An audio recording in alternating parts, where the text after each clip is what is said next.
नमस्कार दोस्तों, आज हम लोग फिर से हमारा अध्याय जो चल रहा था कि यूनान में राष्ट्रवाद, इसका नया टॉपिक हम आज स्टार्ट करेंगे। वो है हमारा नया टॉपिक जर्मनी का एकीकरण। तो जर्मनी का एकीकरण जो भी प्रारंभ हुआ था वो भी उसी समय में हुआ था जिस समय इटली का एकीकरण चल रहा था। तो मान के चलिए कि इटली में एकीकरण की घटना और जर्मनी के अंदर एकीकरण की घटना जो थी वो बिल्कुल ही समान थी, यानी एक ही समय थी, वो अलग अलग नहीं थी। आप जिस प्रकार से इटली कई भागों में विभाजित था, जर्मनी भी कई भागों में विभाजित था। जैसे जर्मनी भी उत्तरी जर्मनी, दक्षिणी जर्मनी और मध्य जर्मनी के रूप में विभाजित था। और जर्मनी के अंतर्गत भी बहुत सारी, जैसे हम कह सकते हैं, विषमताएं जो जर्मनी के प्रदेश के लोगों में थी। जैसे एग्जाम्पल के तौर पे हम ले सकते हैं कि जो ईसाई धर्म है तो वो भी दो भागों में विभाजित होता है। एक प्रोटेस्टेंट धर्म होता है और एक कैथोलिक चर्च के लोग होते हैं। तो उत्तरी जर्मनी की तरफ प्रोटेस्टेंट चर्च को मानने वाले लोग रहते थे और दक्षिणी जर्मनी में कैथोलिक चर्च को मानने वाले लोग रहा करते थे। अब इन दोनों के अंदर तो ये विषमताएं थी, साथ साथ में अन्य विषमताएं थी, जैसे भाषा के आधार पे, क्षेत्र के आधार पे, भौगोलिक स्थिति के आधार पे। तो जर्मनी भी बहुत भागों में विभाजित था, लेकिन इन सभी विषमताओं के आधार पे फिर भी जर्मनी को क्या करना था, एक राष्ट्र के रूप में एकीकृत करना था। उसके पहले जो जर्मनी है, तो जर्मनी मध्यकाल के अंतर्गत लगभग 300 प्रदेशों में विभक्त था, यानी छोटे बड़े कई राज्य थे, लगभग 300 राज्यों में ये विभाजित था। अब इन 300 राज्यों को एकत्रित करना ये भी एक बहुत बड़ी समस्या थी। लेकिन जर्मनी में एकीकरण का जो श्रेय है वो नेपोलियन बोनापार्ट को दिया जाता है। जैसे हम लोग इसके पहले वाले वीडियो में नेपोलियन बोनापार्ट के बारे में कोई जानकारी ले चुके हैं, या क्लास 9 में आप लोग फ्रांस की क्रांति के समय नेपोलियन बोनापार्ट के बारे में पढ़ चुके हैं। तो जर्मनी के एकीकरण का भी जो हम कह सकते हैं कि मुख्य प्रेरणा का स्रोत और नेपोलियन बोनापार्ट को माना जाता है, जब उसने 1806 ईस्वी में जर्मनी के जीते हुए प्रांतों को वापस लौटा दिया और 39 राइन राज्यों में गठित कर दिया। तो एक तरीके से वहीं से जर्मनी की एकीकरण की बातें सामने आ गई और इसका पूरा श्रेय नेपोलियन बोनापार्ट को दिया जाता है। इसके बाद आ जाता है एकीकरण में कुछ सहायक तत्व। जैसे हम कोई भी कार्य करते हैं तो मान के चलिए कुछ चीजें हमारे अनुकूल होती है और कुछ चीजें हमारे अनुकूल नहीं होती है। तो एकीकरण के अंदर भी, जर्मनी के अंदर भी जो एकीकरण हो रहा था तो उस समय कुछ सहायक तत्व भी थे और कुछ बाधक भी थे। तो हम इन सहायक तत्वों की बात करेंगे। तो जर्मनी का जो इतिहास था बहुत ही गौरवशाली इतिहास था और वहां के कुछ जो व्यक्ति थे, जैसे साहित्यकार हो गए, इतिहासकार हो गए, कवि हो गए, लेखक हो गए, इन लोगों ने अपने इतिहास को, गौरवशाली इतिहास को उजागर करना प्रारंभ किया। यानी कि जैसे मान लीजिए साहित्यकार है तो वो साहित्य को लिख करके अपने गौरवशाली इतिहास को बताया। नाटककार है या लेखक है तो उन्होंने लेख के माध्यम से बताया। नाटककार रंगमंच में प्रस्तुत करके बताया। उसके बाद जो कवि हैं अपनी कविताओं के माध्यम से उनको बताया। इसमें से कुछ इतिहासकार और बुद्धिजीवी वर्ग थे, जैसे हीगेल और जेकब ग्रिम, इन्होंने भी बहुत ज्यादा योगदान दिया अपने इस गौरवशाली इतिहास को बताने के लिए। उसके बाद जब इन इतिहासकारों के अलावा जो जर्मनी का वाइमर राज्य का एक सैनिक विश्वविद्यालय था, तो जर्मनी के अंदर वाइमर राज्य का सैन्य विश्वविद्यालय ये एकीकरण का एक गढ़ माना जाता था। गढ़ या हम कह सकते हैं केंद्र कह सकते हैं, जहां से राष्ट्रवाद की भावना प्रज्वलित होती थी, या फिर वहां से पूरे देश के अंदर, जर्मनी के अंदर क्या किया जाता है, राष्ट्रवाद की भावना को प्रसारित किया जाता था। तो इसमें यहाँ के सारे शिक्षक भी लगे हुए थे, विद्यार्थी भी लगे थे, जनता भी इस विद्यालय के, विश्वविद्यालय के क्षेत्र के जर्मनी के एकीकरण में लगे हुए थे।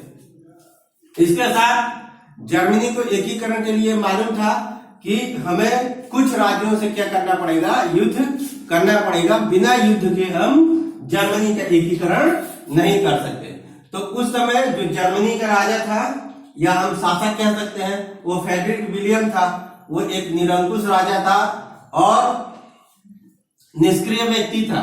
वो जानता था कि हमें जर्मनी के एकीकरण करने के लिए कुछ राज्यों से, जैसे कुछ देशों से युद्ध करना पड़ेगा, जिसमें ऑस्ट्रिया का हस्तक्षेप पूरा हुआ करता था और फ्रांस का। लेकिन इसके बाद भी उसने एकीकरण की प्रक्रिया में कोई भी कदम नहीं उठाया।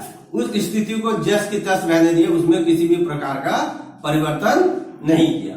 लेकिन जो विलियम फ्रेडरिक था, कुछ समय के पश्चात उसकी मृत्यु हो गई और मृत्यु के बाद उसका जो छोटा भाई था विलियम, वो वहां का शासक बना और उसने एकीकरण के माध्यम से क्या किया कि अपना जो कार्य है धीरे धीरे उसने आगे बढ़ाया। अब एकीकरण के माध्यम से जो अपना कार्य आगे बढ़ाया, तो उसने सबसे पहले एक राष्ट्रवादी विचारधारा वाला व्यक्ति जो बिस्मार्क था, बिस्मार्क, उन्होंने क्या किया था, बिस्मार्क को अपना चांसलर नियुक्त किया। बिस्मार्क को उन्होंने अपना चांसलर नियुक्त किया। तो अब हम लोग बिस्मार्क के योगदान के बारे में पढ़ेंगे कि बिस्मार्क कौन थे और उनका क्या योगदान था।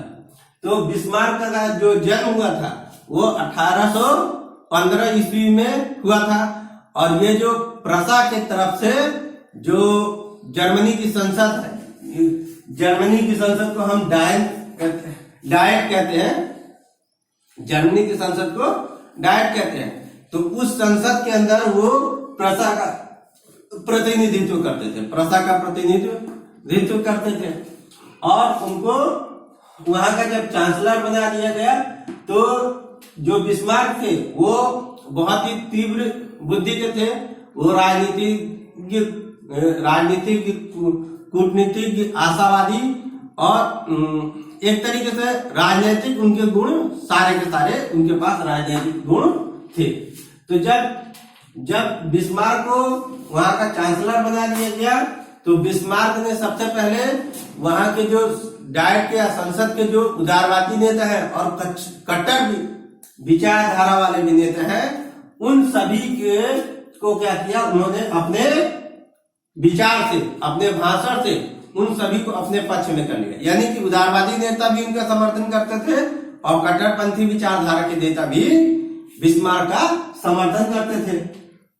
उसके साथ बिस्मार्क को यह मालूम था कि यदि जर्मनी का एकीकरण हमें करना है तो हमें युद्ध करना पड़ेगा, ऑस्ट्रिया से भी करना पड़ेगा और फ्रांस से भी करना पड़ेगा। तो इसलिए उन्होंने सैन्य शक्ति के महत्व को जानते थे और बिस्मार्क ने सैन्य शक्ति को बढ़ावा दिया और जर्मनी को एक मजबूत और संगठित राष्ट्र बनाने के लिए उन्होंने प्रसा को एक तरीके से सैन्य शक्ति के बल पे बहुत ही अधिक मजबूत किया। जब प्रसा को इस प्रकार से सैन्य शक्ति के आधार पर मजबूत किया, तो उन्होंने ऑस्ट्रिया के साथ संधि किया और संधि करके उन्होंने क्या किया, डेनमार्क के ऊपर हमला किया। तो 1864 ईस्वी में उन्होंने डेनमार्क के ऊपर हमला किया और उसके दो क्षेत्रों को जीत लिया। एक डेनमार्क के पास, ऑस्ट्रिया के पास चला गया और दूसरा जर्मनी के पास। लेकिन उन दोनों क्षेत्रों में जो वहां पे रहने वाले लोग थे, उसमें जर्मनी भाषा बोलने वाले और जर्मनी की संस्कृति का पालन करने वाले लोगों की संख्या अधिक थी। तो बिस्मार्क ने क्या किया कि उन लोगों के अंदर राष्ट्रवाद की भावना जगाई। अब राष्ट्रवाद की भावना जगाने पे उनमें राष्ट्रवादी विचारधारा पनपने लगी और वो जर्मनी का समर्थन करने लगे। यह देख करके ऑस्ट्रिया को बहुत ही बुरा लगा और उसने उनके ऊपर सैन्य कार्रवाई करने की सोची। जब ऑस्ट्रिया सैन्य कार्रवाई करने जाने लगा, तो उसको जर्मनी होकर के डेनमार्क के उन क्षेत्रों में जाना था। तो जर्मनी ने इसके लिए मना कर दिया कि आप इसके ऊपर कार्रवाई नहीं कर सकते, हम अपने क्षेत्र से आपको गुजर के नहीं जाने देंगे। क्योंकि इसमें जो बिस्मार्क थे उनकी बहुत अच्छी कूटनीति की विचारधारा थी। तो उसके बाद इसने क्या किया, बिस्मार्क ने गुप्त संधि नेपोलियन थर्ड के साथ भी की और इटली के साथ भी उसने अपनी गुप्त संधि की कि युद्ध के समय यदि ऑस्ट्रिया के साथ युद्ध होता है तो इटली भी समर्थन देगा या सैन्य शक्ति देगा और फ्रांस भी उसको समर्थन देगा। फिर ऑस्ट्रिया के साथ 1866 ईस्वी में जर्मनी का युद्ध होता है। उस युद्ध के दौरान ऑस्ट्रिया तीनों तरफ से सेनाओं से बीच में फंस करके बहुत बुरी तरीके से पराजित होता है और पराजित होने के बाद उसको जर्मनी की बातें मानना पड़ता है और जर्मनी के उन क्षेत्रों में अपना हस्तक्षेप बंद करना पड़ जाता है। इसके बाद उसको जर्मनी के शेष भाग को एकीकृत करने के लिए बिस्मार्क को ये मालूम था कि उसे फ्रांस के साथ भी युद्ध करना पड़ेगा।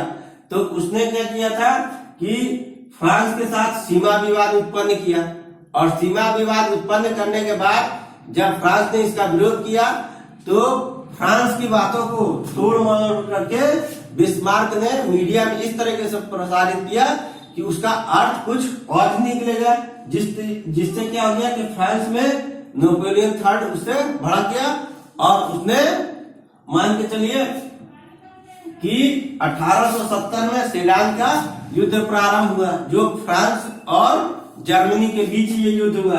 तो इस युद्ध के दौरान जर्मनी अपनी पूरी तैयारी किया हुआ था लेकिन फ्रांस अपनी पूरी तैयारी नहीं किया था, जिसके फलस्वरूप क्या हो गया कि फ्रांस की इसमें हार हुई और हार होने के बाद 10 मई 1871 में फ्रैंकफर्ट की संधि हुई और इस संधि के तहत जर्मनी का एकीकरण किया गया या जर्मनी को आजाद कर दिया गया।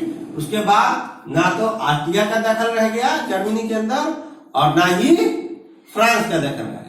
तो इसी के साथ 10 मई 1871 को फ्रैंकफर्ट की संधि के दौरान जर्मनी का एकीकरण पूर्ण हुआ। धन्यवाद।